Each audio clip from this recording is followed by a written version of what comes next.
Just checking with some items on the agenda, but I will call the meeting to order now. Actually, 9:02. Welcome, everybody. We have quite a few items to work today and a number of delegations. So I'll go through the process with the delegate that's online as we get to that particular item. So first, don't believe we have any municipal directors with us today to offer freedom of the floor. We've added that as a standing item. Not seeing any, that's not an issue today. So I'd like to acknowledge and respect the Indigenous peoples within whose traditional lands we're meeting today. And I'd like to look for adoption of the agenda as circulated. We'll see moved and seconded. As staff, there's been no other changes, removals. We just had a question about the application for the Glade store. Is that an item that's gone through public hearing? Is that an item that's supposed to be coming forward soon? Sure. That application is currently on hold pending receiving more information from the property owner regarding servicing. Okay, so two reps for the owner were here. I told them it's not on the agenda. They're going around to the general inquiries desk to just get an update. Okay, so then with no changes to the agenda, all in favor of the agenda as circulated? Opposed? That was carried. The minutes from June 17th have been received. They've also gone to the board. Changes I'm aware of. So as of now, I believe we'll have delegations for item 7.5. That's Valley Bachelors in person. 7.6, we have Stacy and Brandon Lukianoff. I should make sure I pronounce that right. 7.7, we have Rebecca Usheroff in person. So we will go to item 7.1. Under planning and building, it is a building bylaw contravention, Johnson, electoral area of B. It states Railway Avenue, but it's in a cluster of properties along the corridor in that they're adjacent to Railway Avenue. And there's a recommendation to place a notice on title on the specific properties outlined in that recommendation. Eric, did you want to give us a quick update?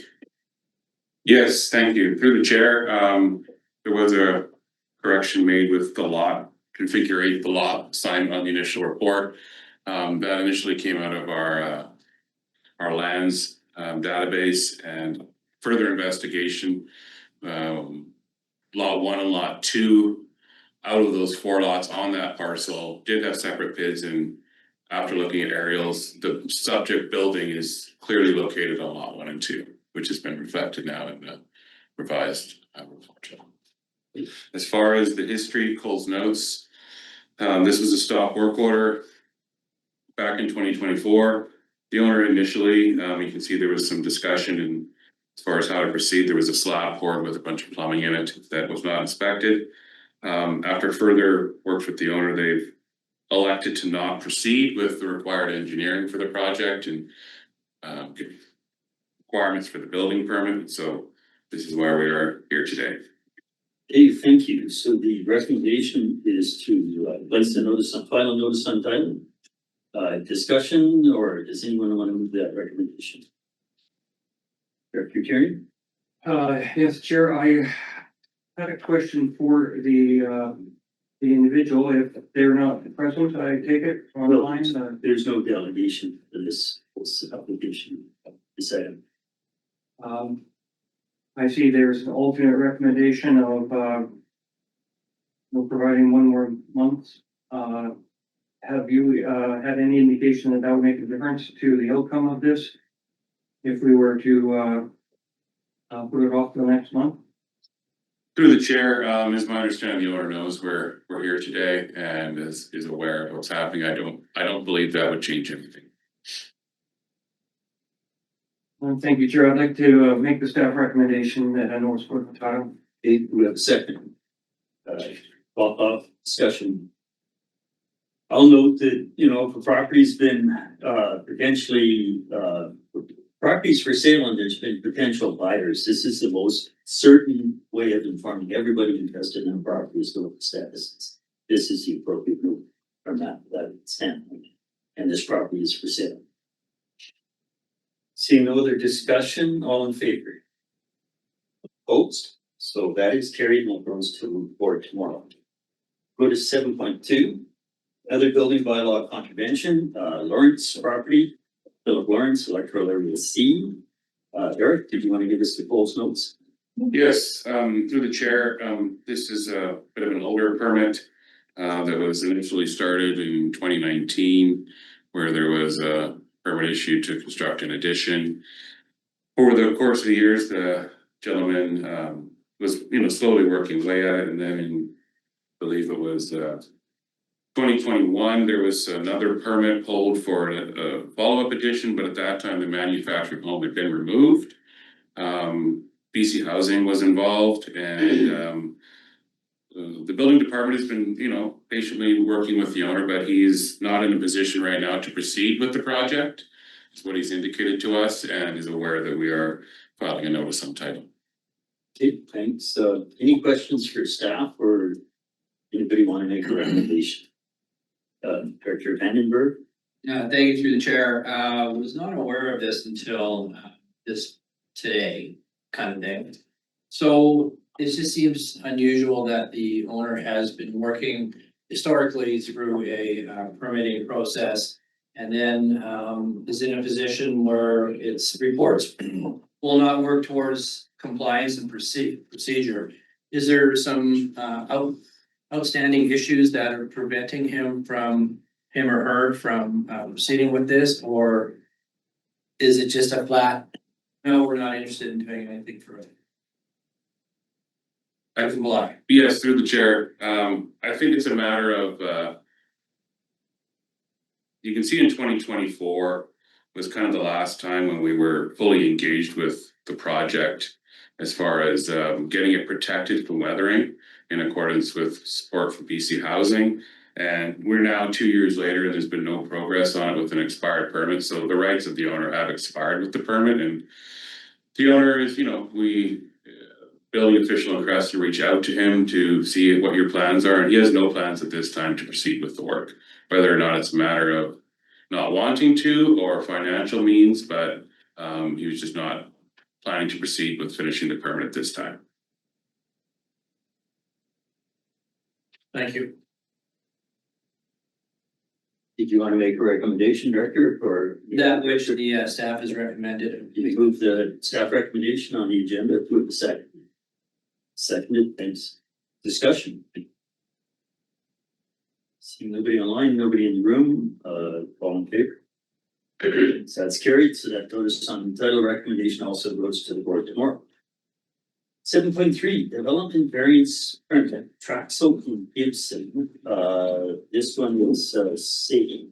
Been working on this while. No delegation present as well unless someone's joined. I don't think so. Oh, sorry, Jenna Traxel is online now. Hello, Jenna Traxel. If you wish to speak to this item, we're on your item now, the development variance permit. If you want to unmute, or you can turn on your camera if you're able. Hello. Hello, good morning, everyone. Morning. So what we're going to do is we are going to ask staff to give kind of a summary or Coles notes as to the status of this application. Then you would be invited to comment or add information that you think might be missing from the report to committee. And if you're willing to answer questions, actually I have a couple of questions on this particular one. And after that point, we'd ask you to mute again, and we will have our committee deliberation of our recommendation. So we'll start off with Sadie from staff. Do you want to give us the overview? Yeah. So this is a development variance permit application to consider an oversized accessory building on a large parcel in Yak in electoral area B. The proposal is to permit a 297 meter squared accessory building, whereas the bylaw typically limits accessory buildings to 250 meters squared in this zone. Due to the limited impact associated with this proposal, staff are recommending that this variance be approved. Okay, thanks. Fairly straightforward. I'll let the, I see Director Cunningham's, and I'll let the applicant Do you want to add anything to what you've seen in the report or anything that this committee should be aware of? No, not that I can think of. I think there's a pretty thorough report there, but I'm happy to answer questions, if anyone has any. Okay, and so I see Director Cunningham, go ahead. Yes, thank you, Chair. Through you to the staff, or anybody who may know, I noted in the property description, it uses the word 40 chains. And I am pretty old, but I can't remember what a chain is. So could someone describe that for me, please? It's about 100 feet. I surveyed highways for a while and chains came up all the time. A chain, if I can, does anyone else want to describe a chain? A chain was a standard unit of measure. And when I surveyed highways starting in the 70s, we had a steel tape that we called a chain. It used to be a chain physically laid out. You mark one point, mark the other point, then you march along and mark the next. And that's how you had your best measure the days before all of these wonderful electronic gadgets we have at a distance. You do a correction to the chain length based on temperature if you're in extreme climate. The chain when I started was 100 feet. By the time I finished surveying highways, the chain was 30 meters. But it was a physical measure in the field. And a lot of property descriptions will start at a point, they think they know where it is. And they'll talk about going north by northeast on this bearing for so many chains and then turn. Thank you, Chair. Yes, I saw that it says, except the most southerly 40 chains. And I wondered who got those 40 chains. Really, it's just a matter of conjecture and something left over from the ancient time, obviously. Thank you. Okay, I have a question, not seeing another answer, about two questions, I guess. The ministry, made a note about, access permit and also raised questions about the railway signing off. So I'm wondering either to the applicant or to staff, has CPR been in contact with either planning staff or the property owners? Have they raised any concerns? Through the chair, all of the neighboring property owners, including the railway, were sent a notice of the referral. We haven't heard anything back from them. I don't know if the applicant has heard anything back. Nothing to us. So I have been speaking with Moti about this, and they do have a response to me that they've adjusted their concerns based on the information that I gave them. They were concerned about there being like a large amount of extra traffic coming in, and that's not really the case. We don't plan to have, tons of employees as per it's a home-based business or a bunch of customers coming there or anything like that. So I think their concerns are resolved, and we do also have a crossing agreement with CP Rail, and they didn't have anything that they came back with. It doesn't sound like as per Sadie's report. So Okay, that's perfect. CPR was on a bent a few years ago to try and charge an additional maintenance fee for every crossing on private property. Huge impact in area B, lesser impacts in area C and A and other places, I'm sure. And they seem to have dropped, but they've been asked and they haven't commented, so I was wondering if they hadn't been subject to, but apparently not. Any other questions for the applicant? Not seeing any, nobody online, so thanks very much to the Traxels to Jen Traxel for attending. If you wouldn't mind muting right now, we will deal with the recommendation. thank This you. is electoral area B, put it to you, Director Tierney. Did you want to move a recommendation or have any further staff questions? Yes, thank you, Chair. Yes, this application was discussed by the EPHC as well as the Crescent Valley Ag Advisory Commission. They both recommended approval, and so I would like to recommend a staff recommendation of approval. Recommending the board approve. Do we have a second, Director Falk? Thank you. Discussion. Nobody online, nobody in the room, so seeing none, all in favor? Any opposed? That is also carried. That will go as well to the board tomorrow. Thanks very much. 7.4, development variance permit, Stanley, Leslie Stephen Jardine. Applicant is Matthew Stanley. I'm just gonna double check online. I don't see an applicant representative. This is electoral area F, also Sadie, one of your files, if you want to give us a bit of an overview. Yeah, so this is another development variance permit application, as Dr. Jackman said, in 6 Mile and electoral area F. The proposal is to vary the allowable projection into a setback from 0.6 meters to 1 meter to accommodate eaves of a new residence. And as there are no negative impacts expected to result from this reduction, staff are recommending that this variance be approved. Thank you. So not having a delegation, do committee members have any questions for staff, or do we have a recommendation? Who you, Director Newell? I'll move the staff recommendation. Okay, do we have a second? Seconded, and Director Weatherhead.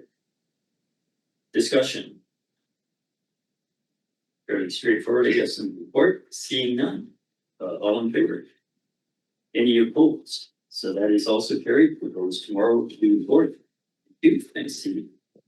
7.5, this is also a development variance permit, bachelor. You do have Ali Bachelor in the room if you want to come and sit at the table. So our microphone can pick you up. So Zach has been working on this file for area I. Zach, if you want to give us an overview, go ahead, please. Yeah, thank you. This is a development variance permit application in area I to vary two farm residential footprint regulations. That being the overall size of the farm residential footprint and the distance from the front property line. The distance from the front property line is essentially an existing condition. It's just recognizing existing buildings and structures that were built over a number of years before the applicant owned the property. Based on the fact that the proposal is not consistent with the OCP policies and just in general appears to prioritize residential siting, the staff recommendation is that the board will approve the requested variance.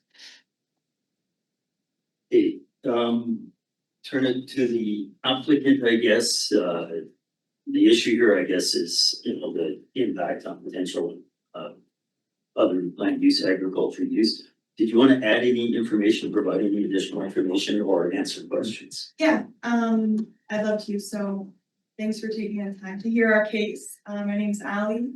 I didn't want to be here by myself today. I thought my husband could come, but when I was on the way here, I was thinking that this is kind of a perfect example of why we want to get this second dwelling on our property. My husband had to go to work today. He works to support our family. We have 2 small kids at home. So my mom came over. She's watching my kids so that I could come and deal with farm-related issues. So, yeah, I thought that was kind of a good example of why we want to get this done. Just one of the examples. So when we bought this property, it needed so much work. We put so much time and money into making this our forever property, and we're aspiring farmers. We're a young family, and how we bought the property, we didn't get to pick the layout. It has outbuildings that are there and have been there for a very long time. The setback of the property, we didn't have a say in it. So we feel that there isn't a good location for a second dwelling close to the primary house that will impact agriculture less than if it were accessed off of Loft Road. So our property is bordered by Highway 3A on the front where we access our house, and then on the back it's bordered by Loft Road. So we don't feel that there's a spot close to the house that will work within the bylaws that will work to put the dwelling, that will not take away from farming.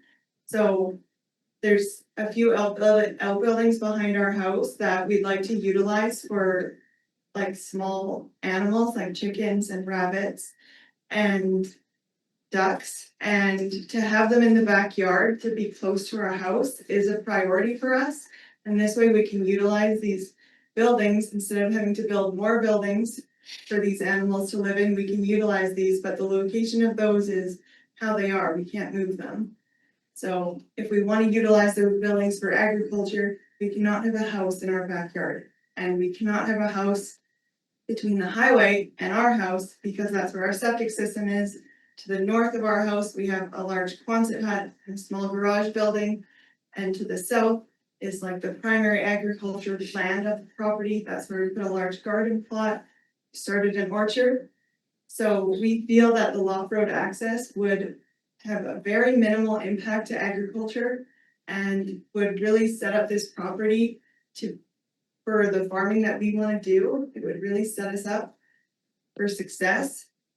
Right now, when I step out our back door, which is our primary access into our house, I see the whole field. The future, we want to have animals grazing like cows and sheep. Right now, I would be able to see the animals. Where if we put the house behind our house, I would see a structure. I wouldn't see our field. I wouldn't see the animals that are grazing. I wrote down some stuff. I'm super job, but the house will need a whole separate septic system. It will need a separate well. I don't see an agriculture benefit to having two wells side by side. Septic systems 100 feet away because that is the restriction. I see a benefit to a well being at the opposite side of the property, 300 meters away, would be able to have irrigation at the back of our property versus all of the irrigation being at the front of our property. I could speak to you about the personal benefit that this will have on 3 generations within a family. Without getting emotional about it, I don't think that's why you guys are going to vote though. I think you're going to vote on the impact to agriculture, so if you could just know that it will really benefit our family to be able to do this. And I don't see this as an us versus them. I see this as we all want the same thing. We all want to minimize the impact to agriculture. We've lived on this property for almost a year.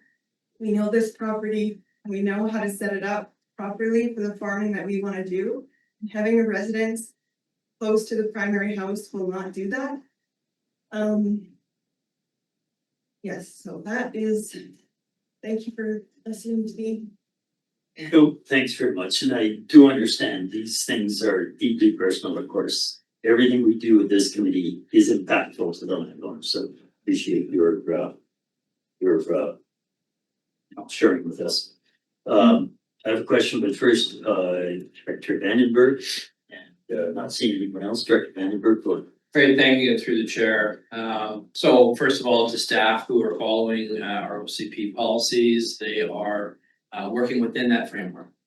My question to you though, Ms. Patchler, is there's a second option that suggests a referral to August for an opportunity to provide a revised site plan. But based on what I'm hearing from you, that would be no advantage to you and not of interest to you. So I just wanted you to confirm that. Thank you. Okay, I see Director Davidoff, your hand's raised, and ideally you put something in chat. Go ahead, Director Davidoff. Yeah, I'm prepared to move a motion, Chair, if there are no further questions to the delegation. I have a question, and so if you wouldn't mind holding off, and I'm not sure if there will be any others, I'll look right back to you. I guess question to you, Ms. Batchelor, as well as to staff. There's 3 recommendations that you all straightforward, not approve, or come up with something else. Yeah. The staff report, they come up with something else as addressed is to try and cluster somehow that existing cluster. Would it be worth having a closer look at what is the absolute minimum footprint you could use at the far end that will really have an absolute minimal impact on the arable land what's being farmed, even possibly to the point that a house could be pushed into the forested area or part of that forested area. Have you had any conversations about that? Because I mean, the comment about subdivision and that kind of thing is there once the second house is in place. This is unique because you don't require the big driveway. I haven't seen some of these.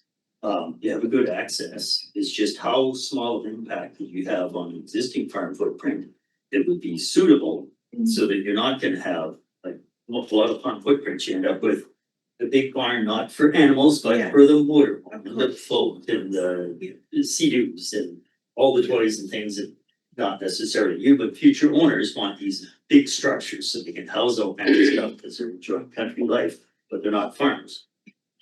So would you be amenable to going back and saying, how small of a footprint could you have that would be suitable for the septic dwelling house? So, Yeah, I mean, I think the very initial conversations, I know that the bylaws say, 60 meters from the lot line. My initial proposal said it would be, I think, 50 meters from one lot line and 40 meters from one lot line to make kind of a square off in the back to kind of keep it contained. So it's not that we wanna take anything we can get, if the access is allowed off Wolf Road, we will minimize the impact as much as we can. To the point where we're allowed 90 meters squared for residents, we'll go smaller if that's what you need to approve this. We've looked into the Kolesnikov modular homes, they go up to, I don't know in meters, but like 650 square feet, so pretty small units. You would go that route, that's the preferred option. thanks. So, and before going to Director Davidoff and to staff, because it kind of ties in, the process is not knowing how the committee will vote. If the committee voted not to approve, is there a time frame required to wait before coming back with another proposal, say to have a very small footprint or somehow put part of it into the forest area, that kind of thing? Is there something that would prevent further discussion if a vote today was not approved? Or delay it for several months? Yeah, through the chair, there is a clause in our procedures bylaw that prevents someone from reapplying for the same thing, or at least having the board consider it within 6 months. 6 months. So the applicant would submit an application, we would undertake that review, we just wouldn't bring it back to Rural Affairs and Board for a period of 6 months. Mid-winter. I could also just provide a comment on like the kind of the size of the secondary footprint, if that's helpful. So the variance is for a total of, as proposed right now, and this was in discussion with the applicant and myself, it's 6,000 square meters. 4,000 of that square meters is because of existing buildings and structures that already exist. 2,000 square meters for the secondary footprint that would front onto Loft Road was rounding up because they don't necessarily know where a well would be located. They don't know where a septic would be located. We don't have that information yet. So it was drafted in that way in the draft permit that's attached to the report, just to reflect the fact that we don't have all the details and we don't want to have to come back to potentially change an application or request a larger footprint. So it was kind of erring on the side of caution and acknowledging that we don't know all the details. But one of the site plans, Schedule 2 of the draft permit, shows a 1,600 square meter footprint. Just as an approximate kind of area based on the concept plans that were provided by the applicant. So the reason why it appears so large right now is just because we don't have those servicing details to acknowledge where the septic and all would be. So just wanted to provide them with a bit of wiggle room if the committee goes that way. Okay, thanks. To Director Davidoff, not seeing anyone else with question. Oh, sorry, No. Director Weatherhead, if Director Davidoff's gonna move a recommendation, go ahead first. Okay, I'll just ask one question. Thank you through the chair. And in the right of way, hydro right of way, are you able to farm under that as well? So we maintain it, but Yeah. I wish, we don't own that land, No, of so, course not. we can't have fences going across, so it will end up being kind of a natural pasture separation. Yeah, we maintain it, the field has been cut where they cut.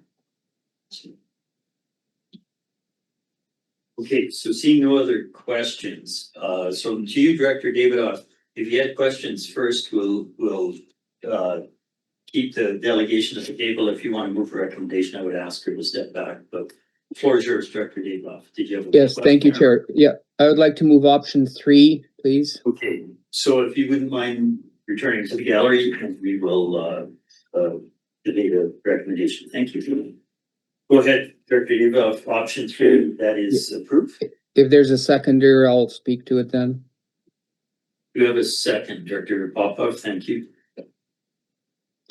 I think the chair, I think the applicant eloquently described the situation. And I also understand that staff has to come to us with our policies and, whenever we look at a variance. So the staff recommendation is something that is not a surprise. I've discussed this with staff. But for all the reasons, that the applicant stated, I believe this is, worthy of approval. So that's why I'm moving option 3. Okay, thank you, Director West. Yeah, thanks. I do want to support the motion to approve, similar to Dr. David, all the reasons stated. Oftentimes when we're trying to achieve something, the regulations might, even though they're well intended from both the ALR and from us, when it hits the ground, that's the fun job we get to do to say, is this actually going to support farming? And I think it will support more so. Also noting that a bunch of the buildings that create that maximum footprint were previously present and probably not the ideal design from the beginning, but they can't think about that now. So I'm grateful to see young families farming and anything we can do to support them, you know, without major inhibition to other issues, I will support. Okay, thank you, Director Cunningham. If you do something local noise, the fan running back there makes it very, very difficult to hear what's being said at the front. Do we not quiet the fan or increase the loudness of the people at the front? Or if you wanted to shift to one of the seats here for now, the only way we can kill the fan is probably to change the temperature up or down, so that, and it's a guess as to when the system will I can hear you now. I was in drama as a kid and I was a noisy kid. Everybody can hear me. But it's just the way people speak. That's what, when the chair was speaking, I could hardly hear her words, that's why. Yeah, okay, we'll ask if either No, I option. thought, I'll stay where I am, if I don't hear it, I don't hear it. Good. Okay, or we'll ask everybody to make the point of projecting a little better. Okay, thanks. Any further, so it's point privilege, I guess. Any further discussion on the recommendation to approve the variance? Seeing none. All in favor of the recommendation? Any opposed? So that is option 3 is carried, and so that will go to the board tomorrow with a recommendation to go back to planning staff and carry on with your process. Thanks for coming in today. Promoting time, 1:30. We will go to item 7.6. This is development variance permit, highway 3A and this is Sadie's. Show. In electoral area I as well. And so to the delegation online, can you please correct me on pronunciation of your name first, please? It's Luciano. Luciano. Okay, thanks very much. So what we will do is Sadie will do a bit of a Coles Notes, a summary of where we're at, and then you could add any information that you may wish to. It's delegation, and then answer questions if you're willing, and then we will go through the same process of making the recommendation. So Sadie, go ahead, please. Thanks. So yeah, similar to the last application, this is another development variance permit in area I. The applicants are requesting 3 variances. The first variance is to permit an oversized accessory dwelling unit, which we call ADUs. And then also 2 more variances to construct a new principal residence at the rear of the lot, which would contravene the farm residential footprint regulations. For various reasons, staff are supporting the requested size of the accessory dwelling unit variance, as the combined residential floor area would remain below the maximum otherwise permitted. And then on the other side, staff are not supporting the requested variances to the residential farm footprint or depth due to that extending more residential development into agriculturally viable land. And I'll just make a note, this one is a little bit confusing. You really got to look at the pictures there to sort of understand the full context. Okay, thank you. Just noting in chat, sorry, Director Dave off to me. Okay, so for the delegates, would you like to add anything to the information that's in the report? Yeah, for sure. Go ahead. We prepared a few paragraphs for you guys. Good morning. My name is Brandon, and I would like to start by saying that this property means a great deal to me and my family. If this variance is approved, we are able to build our home, our children will become the 5th generation to live on this land. That's something that's very important to me, and my wife has a few things to say as well. Yeah, I'm Stacy. I'm Brandon's wife. We, like Brandon said, this property is important to us. We understand why, you know, the agricultural piece is important. Our intent is not to take away viable agricultural space, but rather to place a home on a location that we've chosen due to the fact that it's sloped, it's sandy, it's not like the soil is not as productive as if you kind of look at the photos, the lower down, the field is viable, very, very good soil. So the spot that we've kind of chosen was one of the kind of only options. It actually supports a previous dwelling. So there was an old septic field up there. There's an access road leading all the way up. And I know that the farm footprint seems quite large, but a lot of that is previous dwellings, previous outbuildings, the road that goes all the way through.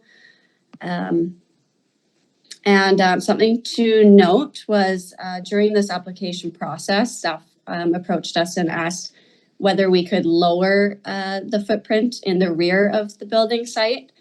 And unfortunately, we were not able to do that because the Ministry of Land and Water has said that we possibly may need to drill a well. And unfortunately, with the setback from the well and the previous septic field, it kind of limits our ability to do that without going into the field, into the good soil.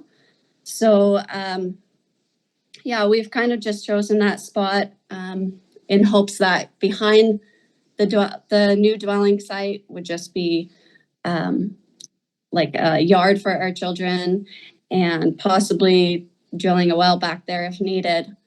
Our proposal isn't about taking farmland out of production, but just rather using a space that, you know, it isn't viable farmland, so we're able to use what's left down there. Like Brandon said, our kids would be the 5th generation to live on this land, so it is very important to us. We're not trying to take away the agricultural use, but rather be able to use it. Thank you. Are there any questions for the delegation from the directors? I had one in general that I'm not sure, you just had made a comment about, you know, the field's viable or very good soil, like pretty words. I was wondering how this site gets an improved class 2 or 3. It's on page 105 in the overall agenda. And again, this comment on page 108. Has there been I guess to the landowner, has there been a site-specific assessment or an updated assessment of the viability of that land? Because it looked as though it had issues with the soil type and with water. Sorry, was that question for us? Yes, yeah. Have you had an agrologist or somebody come in and do an assessment on the soil and its need, like, you know, water requirements of the like to make it viable? We've seen the notes, and we don't know what any of that's all about. I even asked my father, which is the property owner, and he doesn't know anything about that either. So I don't know where that stuff came from. Okay, It's just very sandy up there. It's all sand. But then you can see, our theory is that it used to be like a creek bed, the field, and so the soil is really good. And then you can see like where it slopes up, it just turns all to sand. And Sadie has been there. She, you know, I think she maybe can comment on that. Like she's seen the difference, and like you can see all the other property owners all have their fences kind of starting right before that slope, and that's where they begin to farm too. I understand that. There's, you know, you have different classifications of soil, and the area in the very back of the property is less viable soil. But it's just in the center area of this site that it seems it's, you know, it's like class 7 soil, and without considerable irrigation and other improvements, it's not as viable. Yeah, I don't know what that any of that's about, like, my parents have gardens and stuff and everything grows fine, so I don't know. Yeah, David. Or Sadie, I guess the soil classification, Yeah, do we know how much water there, I guess is one of the questions, because area I has big issues around amount of water available. To actually, the question being the driveway being consumed as part of the field, yeah. how viable is that land? Well, the land shown sort of on page 7 of this report, the portion B, what's shown in green, so most of the center of the lot, 70% of that would be considered class 2, and one of the limiting features, subclass of the soil is actually excess water. Seasonal. And ultimately, like, this data is just available online, so we are just pulling it. I don't know exactly if there's been updates to that data set or how that happens, but yeah, we just pull it from those sources. Okay. No, that's fine, thanks. It's seasonally, it shows there's an excess and a deficiency, so without irrigation, it's like crested floods. You can't plant until the water goes down enough, and then there they have water moisture, so you can plant them. Here it looks as though there's no moisture for the dry part of the year. Director Davidoff, my question's not all that burning, but did you have an answer to that?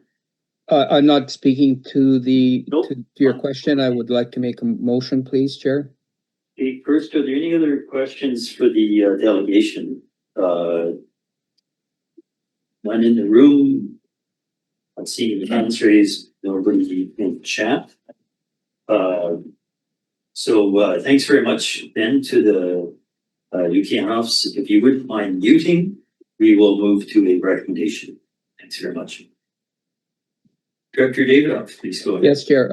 I'd like to move option 2. If there's a seconder, I'd like to speak to it. Is there a second for option 2? Director Popoff, second for discussion. Go ahead, Director Davidoff. Yeah, thank you, Chair. Again, I'm very proud of my constituents who have spoken here today, who are actually farming. And the APHC also recognizes the same thing. This is something that we need to encourage as much as possible.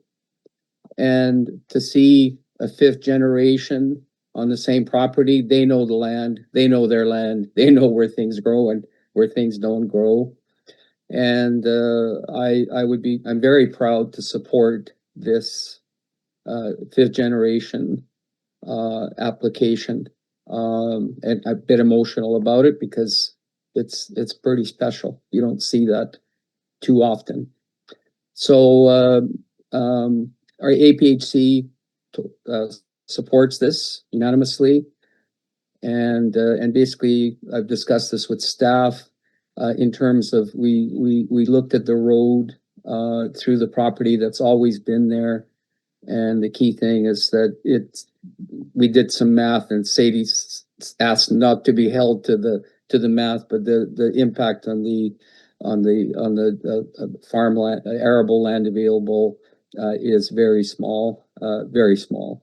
So the key thing is wholeheartedly support option 2 and request the rest of the members of the Rural Affairs Committee to do the same and support generational farming.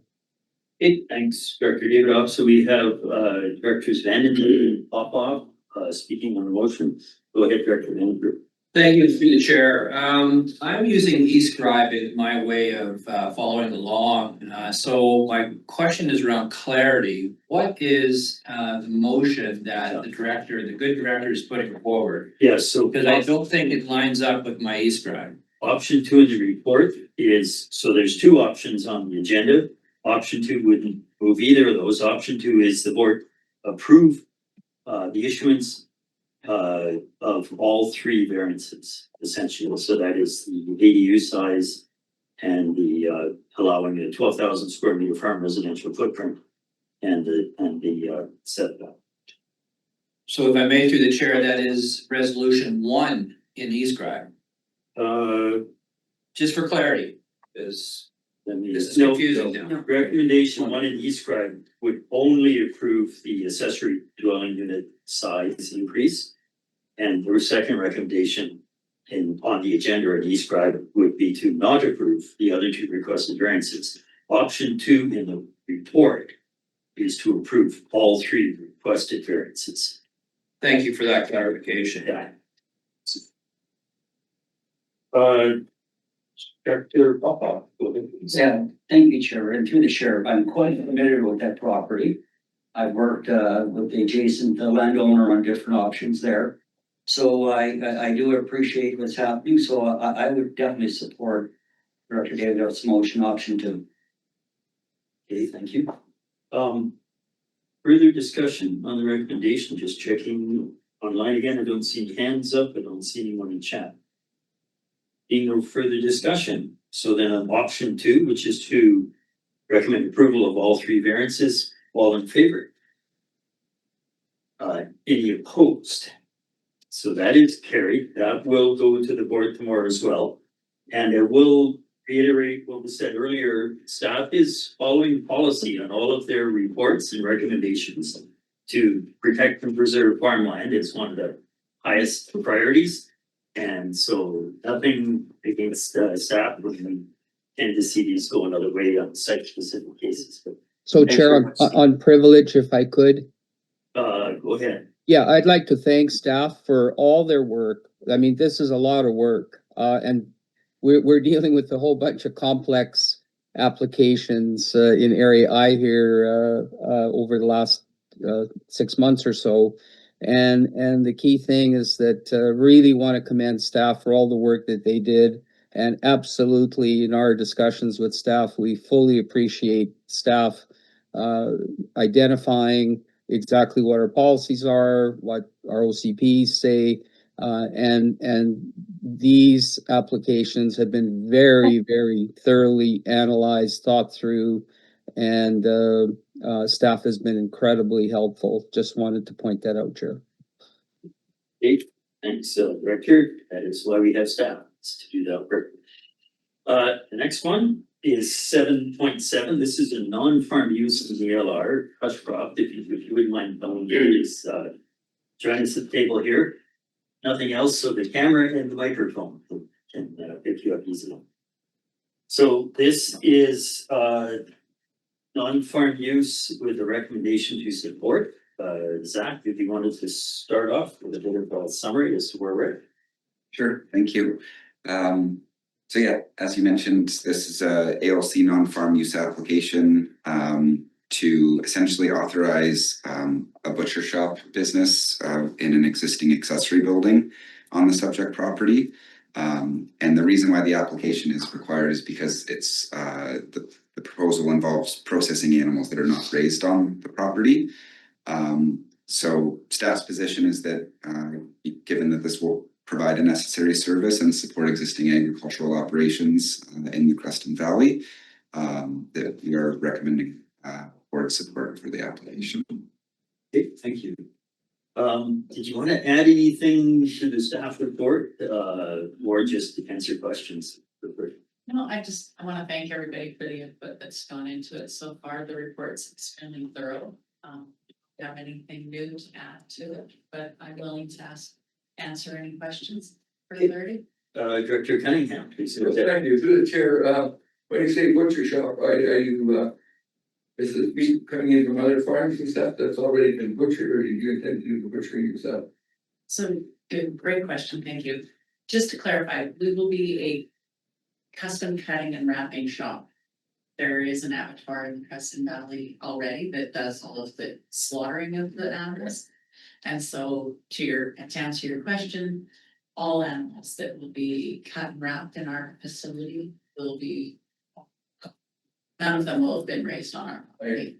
Since you're, if I make the guess, the chair supplementary. Yes. So in other words, for example, you get beef by the half in the whole. And, Yeah. okay, thank you. And just to add one thing to that, this is a reopening. Sorry about Director Watson or Chair Watson, go ahead.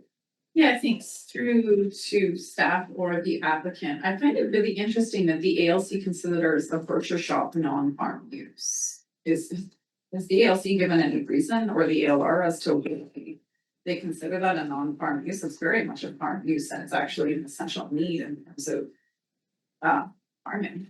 Yes. Off farm 50%. Yeah. Go ahead, Zach. Yeah, I can speak to that. It's essentially the fact that the animals are not raised on the property, so when, 50% or more of the animals or the volume of, meat being produced, I guess, is raised on the property, that is considered a farm use.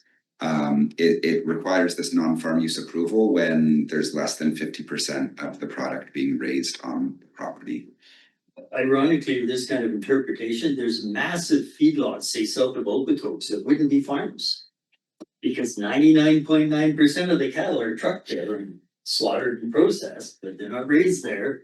But I think if you go south of Okotoks, like we've driven through the areas, you'd say, yeah, those were farms. Go ahead. Yeah, supplemental, I mean, I fully support what you're doing here, and if they hadn't changed the meat inspection regulations 12, 14 years ago that made federal inspection required, they should have followed up with that 50% criteria being dropped, because that is how you make this work in rural and remote areas where you don't have the federal facilities they need. So nothing for our staff to do, but I'm sorry you have to go through this, given it makes a lot of sense if you're a farm and you're trying to achieve this. We have tons of reports on the meat issues in our region after the meat inspection regulations. So thank you for persevering. And thank you, Zach, for doing this work. Any other questions for the delegation?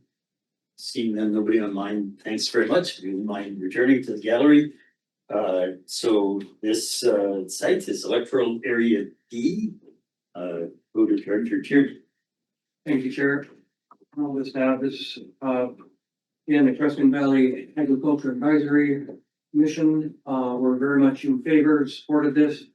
It's a business that's very much needed, and everyone's really happy to see it coming back. I'd like to move the staff recommendation. To support. Do we have a second? Seconded. Discussion. One is fairly straightforward, all in favor. Any opposed? So that is also carried, and that will go to the board meeting tomorrow. Thanks very much for coming all the way in. Thank you for your time, guys. Have a good day. Go to item 7.8. This is Agricultural Land Commission referral, Comer. Involving parcel 1 is Glen Downs property, parcel 2 is Tom Creston. Applicant is Joel Comer. Let me just double check. I don't think he's online. So no, he's not. So Sadie, go ahead, give us a bit of an update. This might take more than 1.5 minutes to go through. Yeah, thanks. So, as Director Jackman said, this is an application for a subdivision within the agricultural land reserve, in electoral area B. It's not a typical subdivision where you create a new lot. It's just a boundary adjustment where no new lot is being created. In this case, the boundary adjustment, if allowed, would allow the town of Creston to acquire a portion of the adjacent property and secure legal access to the remainder of their lands. Staff are recommending support for this proposed boundary adjustment as it does provide a public benefit and doesn't appear to negatively impact the agricultural capability of the lands. Okay, any questions for staff on this? Go ahead with what's. I'm just curious, is this, I'm trying to find it here, obviously I didn't get to town. Is the property owner the town of Creston? Because I know Joel Comer works for them, so is that why he's the applicant? Yes, so parcel 2 as shown here is owned by the town of Creston, and the parcel with the sort of pink boundary, parcel 1, is the private landowner. So the private landowner would be giving or selling that portion of the land to the town of Creston. So supplemental to that, I'm just curious, the applicant is the one receiving that adjustment. So how does that work when they're not the owner of the property? Yeah, so like in terms of just how these reports are written, we always deal with the agent or the applicant in terms of making the recommendation for. But it would be in practice, like the land shift is not going to be given to Joel Comer. It'll be given to the town of Preston if it were to go through. He's just their representative. But I came on behalf of both parties. Yes, exactly. Went to as well as. Yes. I just, sorry, the clarification was, was more so like, why is the property owner the applicant? So the property owners have basically delegated Joel Comer to work on behalf of them. Yeah. Okay, sorry, it wasn't so much about him and that he was Sorry. getting it, it was just that it confused me who owned the property. Right. But if he's the one their agent, then there you go, Mhm. all good. I don't have a problem with the application, thank you, Steve. Okay. Well, I'll go to Vandenberg first and then I have a question. Go ahead, Director Van. Thank you, through the chair, Sadie. So when I look at the photo on this on page 2 of the eScribe report, is it a parcel 2 is in yellow? Are we extending that parcel 2 to the right to where the blue dotted line is? Is that what we're trying to do here? Yeah, so that blue dotted line is the portion that would be, if this application would be to approved and they were to go through that whole process, that blue portion would become part of the yellow parcel rather than part of the pink parcel. And if I may continue? Yes. And so the purpose of this is to get a reasonable acquisition, I guess, from the purple property parcel 1. Then therefore, the new yellow would be, it's not a kitty corner, it's actually, there's some distinct access.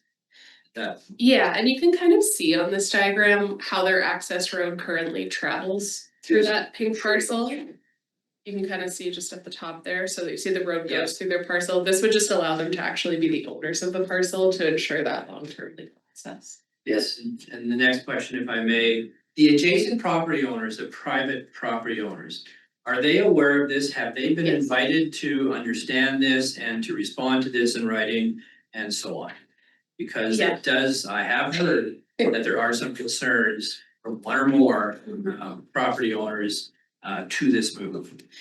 Yeah, through the chair, it's my understanding that Joel Comer has brought this application forward on behalf of the town of Preston and the private property owner. So everyone is aware as far as I understand. Adjacent property owners. Yeah, so Ones that will be the, affected by okay. the surgence of public into this area. Right. Through the chair, so our procedures bylaw for ALC applications, because they are an application that's referred to us, we don't do notice requirements. So notice requirements don't come through us. If there's any notice requirements that the ALC would choose to undertake, that would be under their purview, but it's not part of our procedure to notify neighbors. There'd be Or notice solicit to feedback. potentially interested parties. Right, so I'm understanding that in fact did not occur. Correct. Okay, so, all right, well I look at this completely different now. Thank you. So I see Director Weatherhead, but maybe I'll jump in because it's a good segue to my question. I just want clarification. Yeah, there's an existing trail up to that site. Yes, but they'd have to probably put a couple switchbacks to get over that bridge if they were to stand, or if town stayed on its own property. They could certainly put their own reroute their driveway to get to the top. It would be time and money to do some switchbacks. So we've been receiving emails from people who are concerned about this. Some of it seems as though maybe misdirected about as to what the intent is. To be the intent for this existing driveway, make it all part of town's property. I mean, town could have easement to use that driveway, there's other solutions or options, or they can, as I say, build their own driveway on their own property with a switchback or two. The questions raised by others that are coming to us as directors, and I had forwarded it on just to find staff window. They need to go to the Agricultural Land Commission, do they not? Because it's not our staff's job on referral to try and field all the concerns about something that is the primary decision is fully within the Agricultural Land Commission itself. So are you referring any information that comes into the ALC or advising people to just talk to the Land Commission if this gets there? Yeah, I haven't actually received any information from the public like, no one has flagged anything to me. That email that possibly went, yeah, maybe send it my way. If there is anything ever from the public where someone is trying to figure out who do they contact, they can certainly reach out to me regarding these applications, especially just to provide information and that kind of thing, but it would primarily be within more of the agricultural land reserves commission's purview, because we don't do those sort of notice requirements.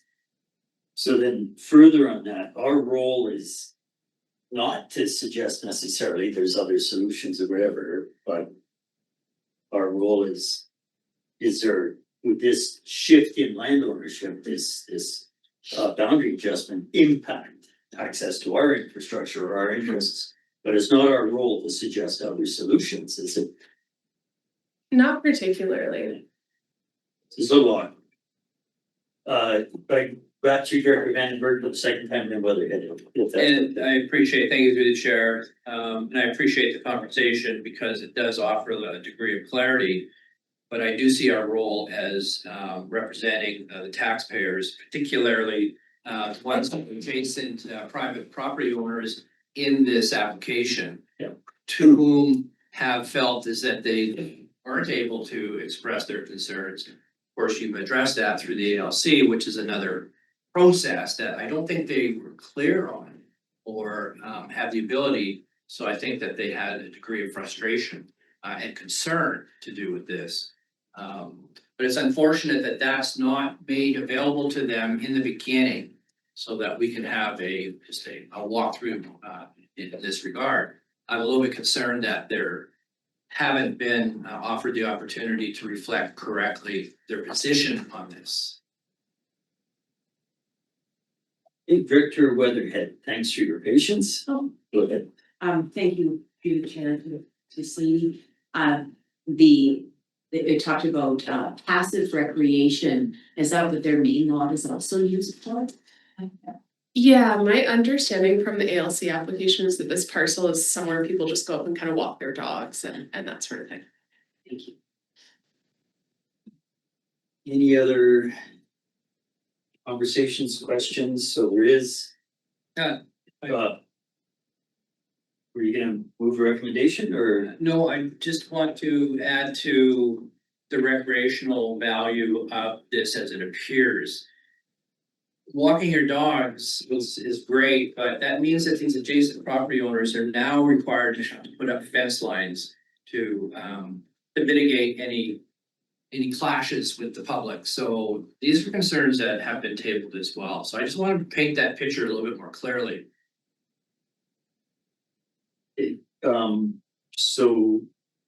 For the second time, go ahead, Director Weatherhead. Thank you. Then supplemental to my question is, traditionally, this is what it's been used for. Is that correct? That's correct. Okay, so there is a staff recommendation to support L. I think these are different, being referral, like if we get some applications through us, if we do not support, we're stopped dead. If we support with comment, or we push through with no comment, they can proceed. This is different, isn't it? This can proceed anyway. Or No, this one needs the requires RDCK board support to proceed to support ALC. seats, not support to Yes. stop. Okay, so that the rules still applies. Okay, so anyway, we have a staff recommendation. Electoral area D, I'm gonna turn to Director Tierney. You've got lots of applications in your area today. The floor is yours if you wish. Thank you very much, Chair. Yeah, we're familiar with this property. And the wonderful woman who has donated this property to the town. Very prominent community leader, volunteer, retired business manager. She's highly regarded for her extensive contributions to local industries. And this is her dream that this part of her property that has been traditionally used by the community to walk up and admire the view of the valley all the way to Kootenay Lake. And I want to move option one to support this as the staff recommendation. Okay, if you could hold, if you move to a recommendation, we have a second. Seconded, Leatherhead, thank you. So to the recommendation. Yeah, and I'm not, ignoring the concerns that neighbors have discussed it with several of them. And realized there may be a need for fencing, or signage.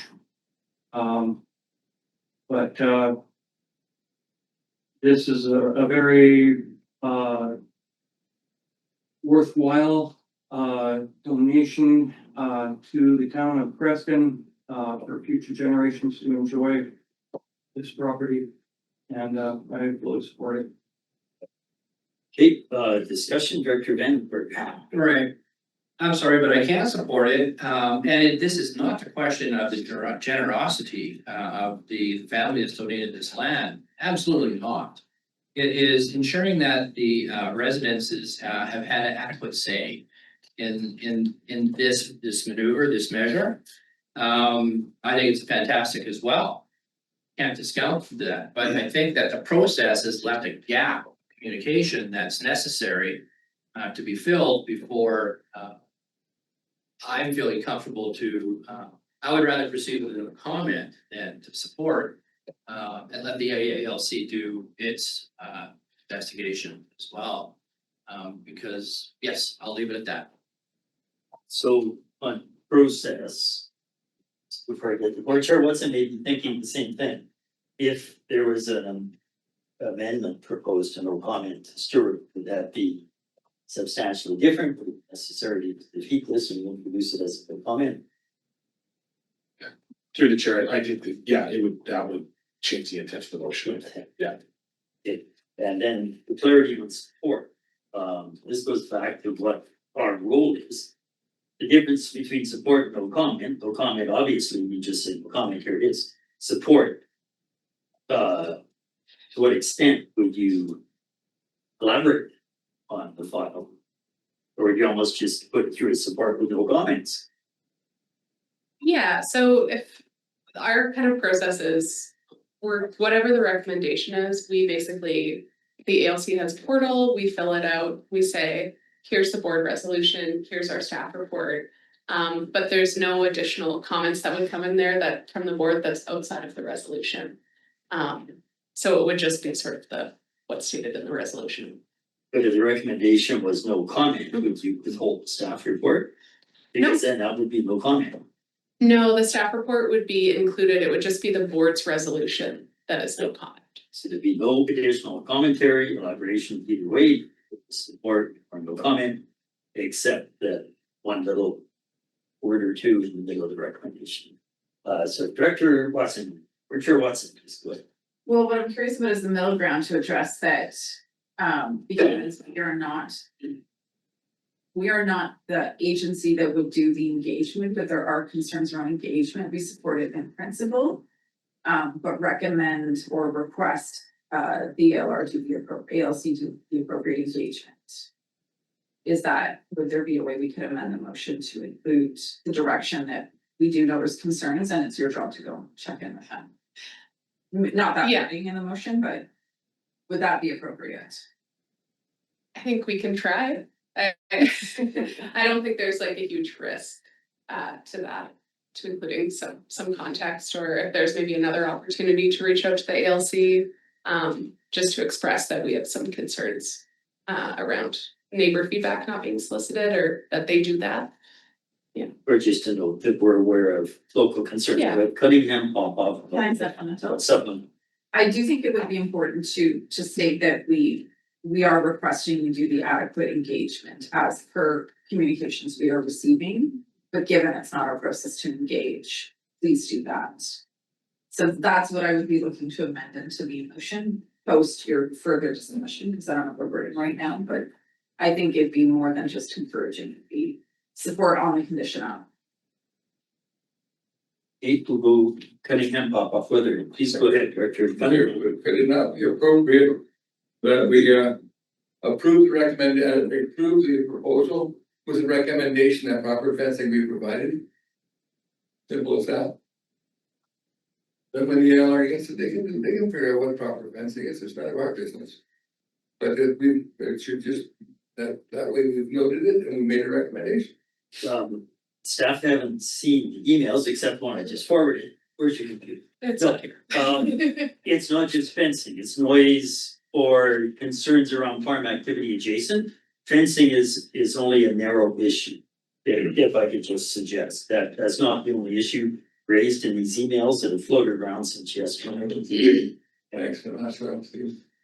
It's not my job to provide emails that are off the side of somebody's thoughts that I would be somebody who would I take didn't get it action. that way, Chair. Okay. Director Popoff. Yeah, thank you, Chair. Through the chair, if I heard correctly, Director Attorney mentioned that part of this property was used as a dog walk property. Should we, when we put our comments in there, maybe we should put in that comment. Now we're putting in a lot of other comments, maybe that we should not even be putting in. If we're gonna put comments in there, let's put in comments that covers everything. I think the report does address some of the traditional use, historical use.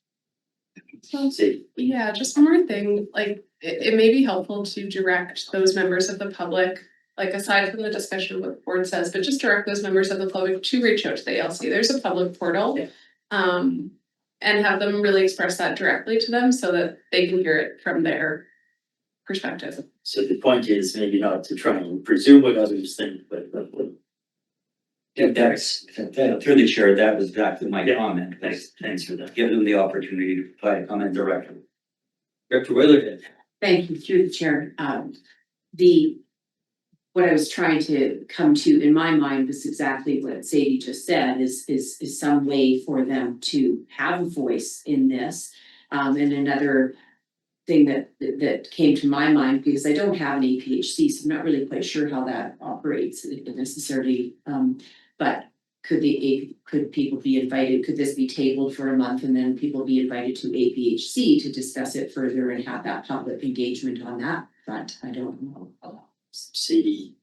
Through the chair, these applications do get sent, ALC applications get sent to CBAC, which is the Creston Valley Agricultural Advisory Commission, and we've seen some issues in the past. I don't know if you guys remember, there was sort of a contentious mining operation that was proposed, and it was really challenging for that commission, who are just volunteers who don't have like a high level of training, and they're really just there to provide farm expertise to handle 50 people coming in and like that are upset and have all these questions, and they just don't have the training. Like the questions I think really would be best directed at the Agricultural Land Commission, who is the commission making the decision and has the agricultural expertise and that sort of thing to respond. And in this case also, it's not an application that would require rezoning, which would be the opportunity, the time when the public would get the opportunity from our process to comment. And I think it's really fair that the public would be concerned that there's not an opportunity to comment through us, given how our process is, but that is sort of standard in the province, and maybe they can just connect with them directly. And Crescent Valley Ag Advisory did support this proposal. Where am I? Did you go ahead? You said that? Please go ahead. I have a proposed amendment that Stuart might be thinking, I just sent it to him. I'm gonna read the section I'm adding, so that the board support application, the number for the proposed subdivision in the ALR, with the addition of, on the condition that public engagement has been requested by the neighboring residents, be completed because it's been requested. Would that be appropriate? Well, I guess either from Stuart or Sadie, because that's why I was fishing earlier. It's not a no comment, so what good or would the comments be? Would that be an appropriate comment to Through the capture? chair, I haven't seen it happen before, but I mean, I think we can try it. If the ALC pushes back and says this is an appropriate resolution, we can always just come and bring it back and get a resolution they would deem appropriate. Or through the chair, maybe to Sadie, is there, when you put something in for support, is there a box for further comment or any additional comments that we could add in the portal? And then that this could be a direction to staff to say that our committee and board has requested that public engagement occur on this file?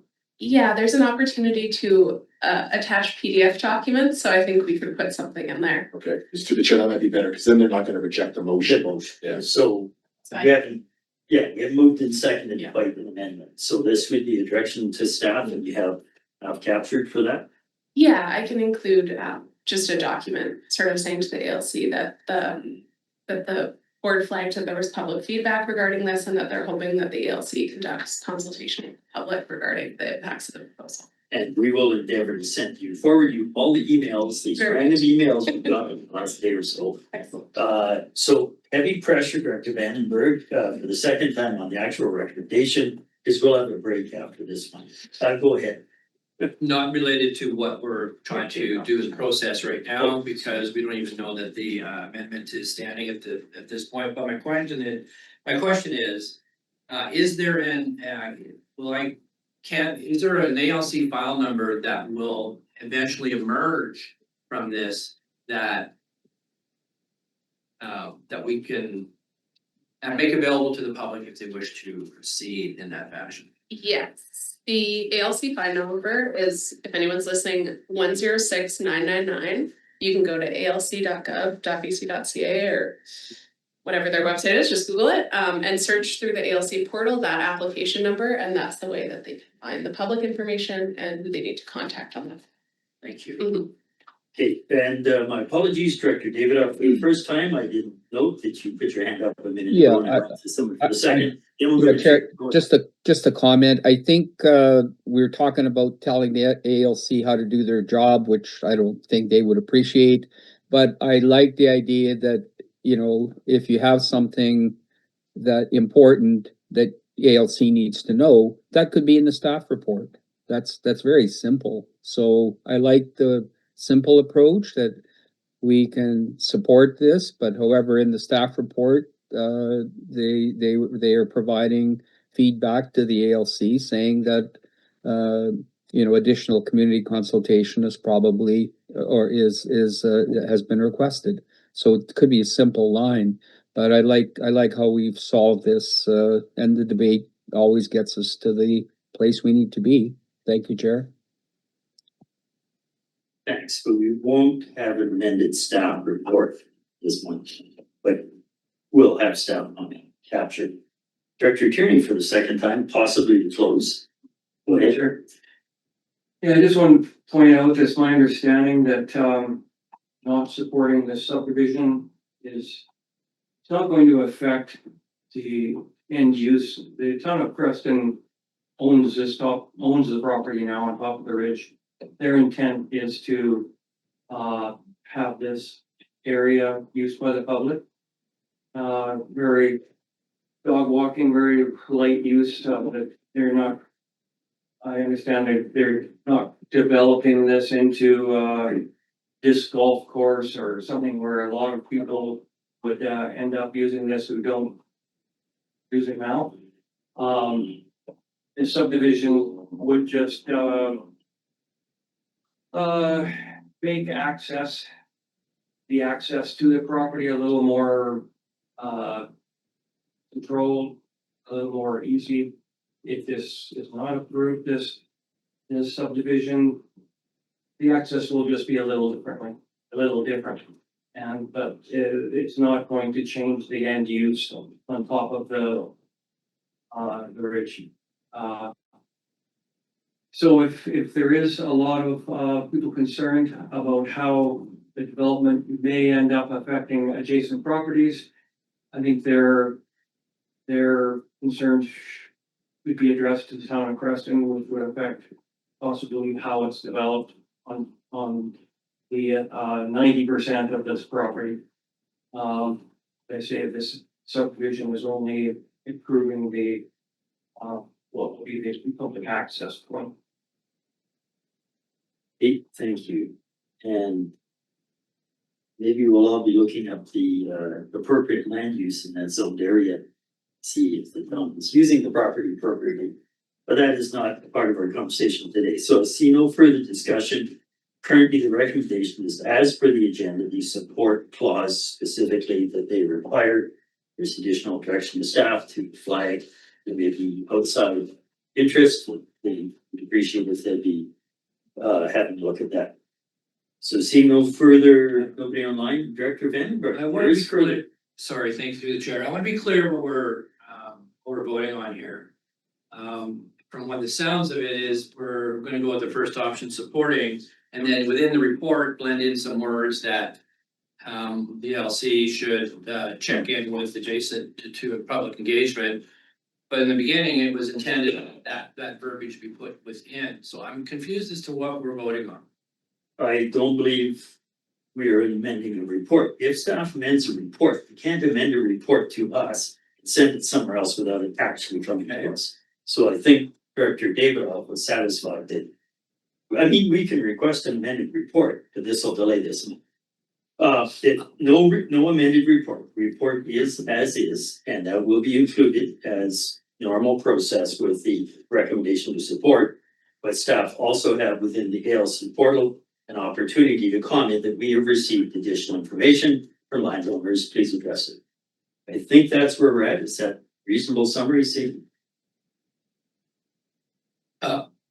For clarity, so it is as is, with the understanding that staff is going to put in a blurb within their portal. Yep. That you ought to check into adjacent landowners. That's all that's happening now? I just want to be clear. I believe so. So Director Popoff, did you Yeah. further comment? Okay, go ahead. Yeah, through the chair. From what I understood, staff did not receive any comments from the adjacent landowners. It's the directors that received the comments. Am I correct? So far, staff may not have seen them until I emailed one, whenever we started this conversation, half an hour ago. Okay, thank you. And I will email any other comments they have as soon as I have a break. Seeing no further discussion on the recommendation, nobody in chat. On the recommendation to support, all in favor? Any opposed? We're in committee, so I can ask this now, I think, because the procedure is recorded opposed. Or of course, opposed. I thought we don't record in committee. We are But yes, I would record opposed. in committee. It is a privilege, it is a right to do that. So we will record record and we're opposed in committee. Of course, this comes to board tomorrow. So that is carried. We'll go to board tomorrow. And it's 10:24. We're gonna take a break until, we should all get up and stretch. What do we take a break until 10:40? So it's 16 minutes. Everybody will be really refreshed. They'll be able to run through the remaining half dozen or 20 items. I will meet for a little while. Thanks very much.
Okay, it is almost 10:40, so I'm doing the sound check. Director Davidoff, my go-to.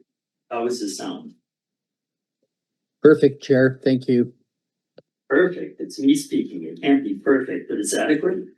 Thanks. Gary, you're beyond perfection. Read into that whatever you like. Oh, no. And for the public attending the meeting, no, I did not set that up. Okay, it is 10:40. We will call the meeting back to order. We just finished 7.8. We are now on 7.9, site-specific floodplain exemption. This is Myram, electoral area F. Lindsay and Kurt Myram, and I'm just checking, there's nobody in the gallery in the room anymore, and I don't see a representative online. There was one person I didn't recognize, but they have left. So we will go to Sadie. You did the report on this. Please go ahead with the overview. Thank you. So this is a site-specific floodplain exception application on Annabelle Road in the North Shore and electoral area F. The applicant is requesting a relaxation to the floodplain setback of Crystal Creek from 15 meters to 7 meters to construct an accessory building. Staff are recommending that the exemption be approved, subject to the registration of a restrictive covenant as outlined in the report. Okay, thank you. This report is another demonstration to me that nobody in the Kootenays ever retires, because I see Dwayne Boyer's name on the report. I thought he retired twice already.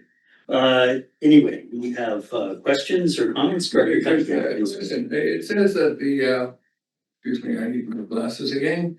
It said, we're, over here. It said the applicants have engaged a professional geotech engineer. Do we have a copy of that report? And Yeah. it is as stated, the design for the use intended. Mhm. Okay, I was slightly concerned because, of course, the idea was suggested a bunkhouse, and if it had been a garage, that would have a different kind of thing. You don't mind if a garage, if a car falls in the roof, yes, you do. But then, so a long ways of a bunkhouse floats away with a bunch of people and, thank you. Just wanted to confirm that. Okay, so what's any other questions for staff right now? This is electoral area F. Director Newell, maybe I'll go to you. Move the recommendation, please. Recommendation to approve site-specific exemption. Do we have a second? Seconded, thank you, in the room. Discussion.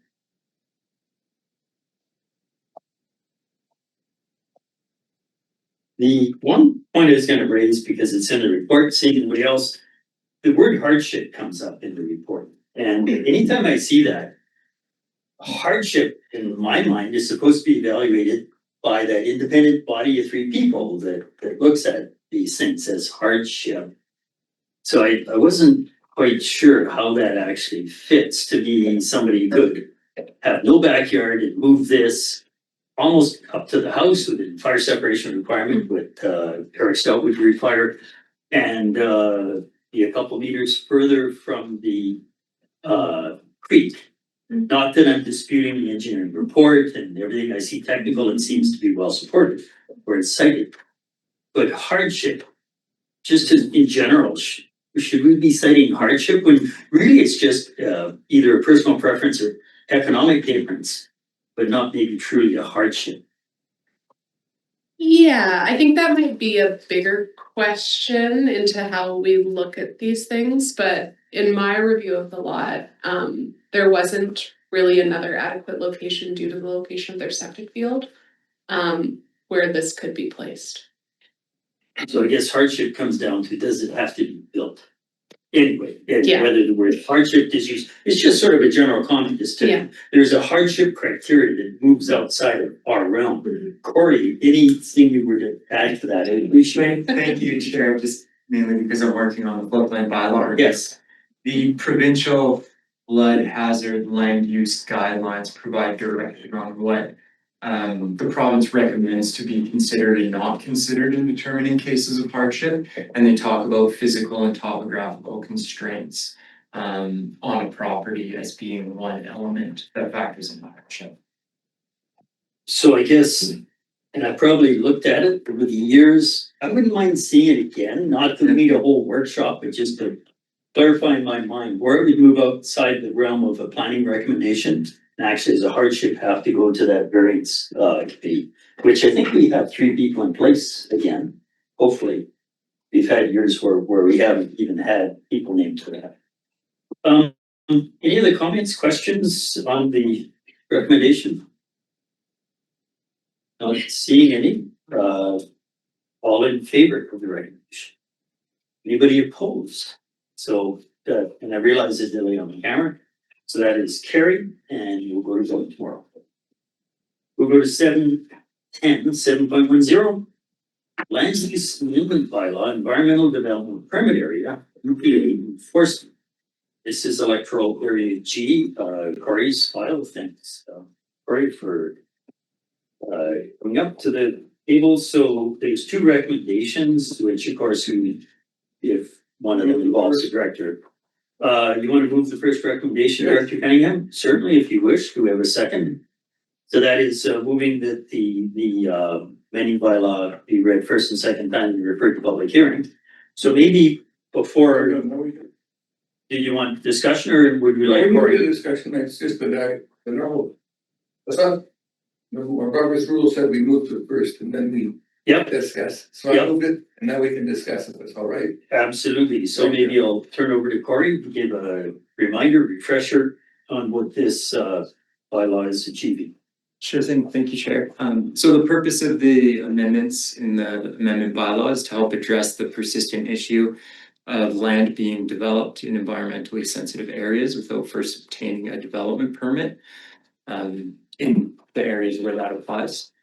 The amendment bylaw seeks to enable an enforcement option to issue bylaw offense notices for contraventions in order to provide a practical disincentive for unauthorized works. And this approach is similar to how we enforce zoning or building bylaw regulations.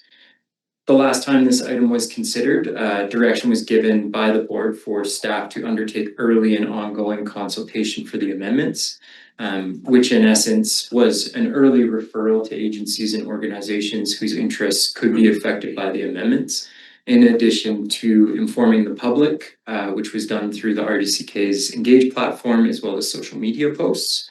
And I just wanted to note that the informing the public, the piece is not a statutory requirement for the RDCK at this stage, but was undertaken as it's considered to be a best practice.